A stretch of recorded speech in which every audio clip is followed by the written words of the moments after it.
If only it were 1998.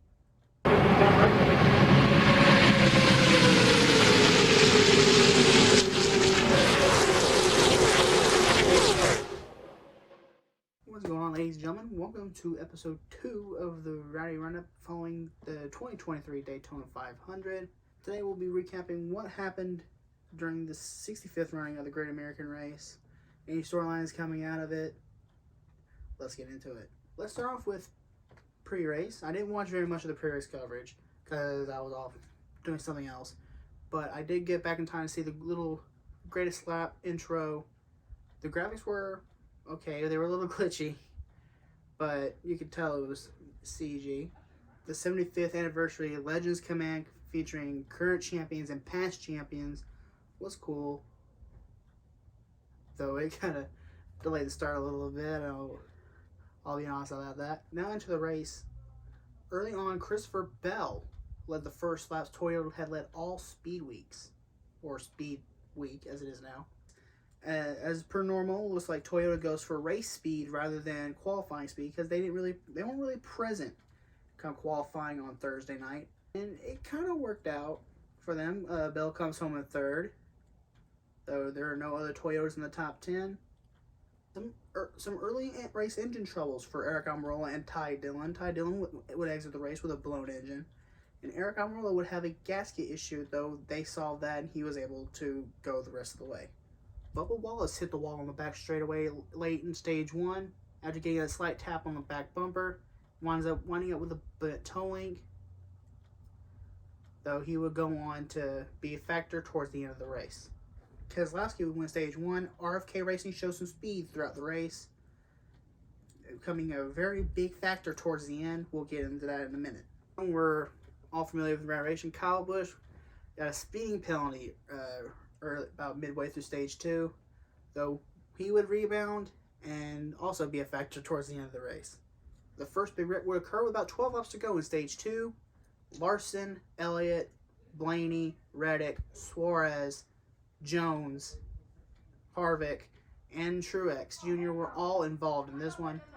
Most would continue, though Reddick and Blaney will wind up falling out. Ross Chastain would win stage number 2, and then about a few laps later, Blaney will finally fall out after a tire came off the car due to the damage he sustained in that big wreck earlier on in the run. Then we get our second big wreck of the race with about 19 laps to go. Right after green flag pit stops, this would involve Harvick, Priest, Truex, McDowell, Johnson, Gibbs, and Briscoe. Most would continue, though some would fall out. And then the moment that pains me as a Kyle Busch fan of watching this race, with 3 laps to go, Suarez spins out coming off of turn number 4. That's the second time this speed week we had Kyle Busch possible win ruined by Suarez. His dual race, he got spun. Suarez spins off of 3, and it was probably going to be a drag race between him and Dillon if that had kept on going. But instead, we go into overtime. And it would not be the only overtime because we would have our third big wreck of the night. Dillon, Chastain, Gregson, Johnson, Burton, Byron, Gilliland, Cindric, Hamlin, Haley, Keselowski, and Zane Smith all would be involved in that one. Most would not continue. And then we get to overtime number 2. They wrecked again in turn number 2. Eric Almirola was giving too much of a push to Travis Pastrana, turning him around into other people. A chain reaction, including Kyle Busch.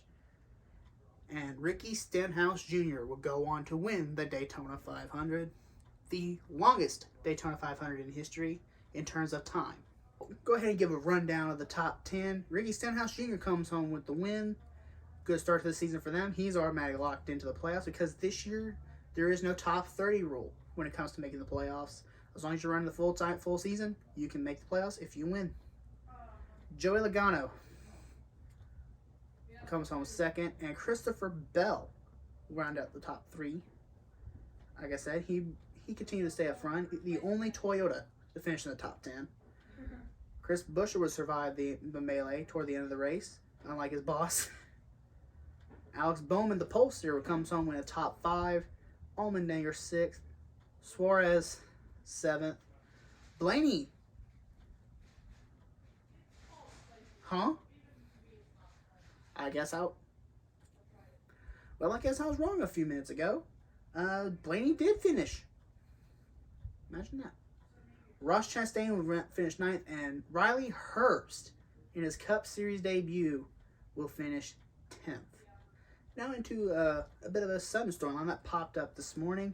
Kyle Busch will be running a Lucas Oil scheme this weekend in Auto Club. Lucas Oil expanding their partnership from associate sponsor to a primary sponsor on the 8 car. Don't know if this is a multi-race deal, but we know it's for California. Now for the truck and Xfinity race, I didn't watch very much, but Sam Mayer wound up going over. That's the second year in a row a car flips over the Xfinity race. Last year, Maya Snyder went to the catch fence on the back straightaway. Looks like Maya Snyder just had a weight shift and he went up sliding on his lid. For the truck race, the rain was just off and on. It wound up being rain shortened. Zane Smith with the win. Haley Deegan, my pick for the truck race, was actually pretty quick until a pit stop cost her, sent her in the back, and she just had nowhere to go. Now into race picks for next week. There is no truck race this weekend. There is Xfinity and Cup. For Xfinity, I'm going with the guy who drove the 07 car to Victory Lane Auto Club last year, Cole Custer, who's now back running full-time for Stewart-Haas.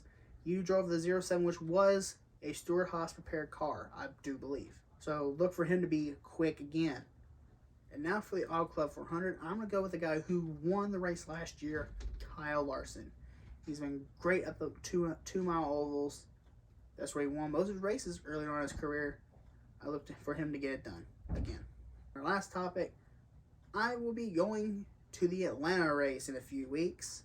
So expect a video to come from that. Maybe some stuff from the track. Depends. And yes, I will be wearing a fire suit. This fire suit. So I'll be camping out all weekend. So if you want to come say hello, or if you're at the Atlanta race, I'll be hanging out in the fan zone prior to the race. Hope to see you there. That will conclude this episode of the Roundy Roundup. Hopefully you guys have enjoyed. Please leave a like and subscribe, and I will see you guys next week. Go Rowdy Nation.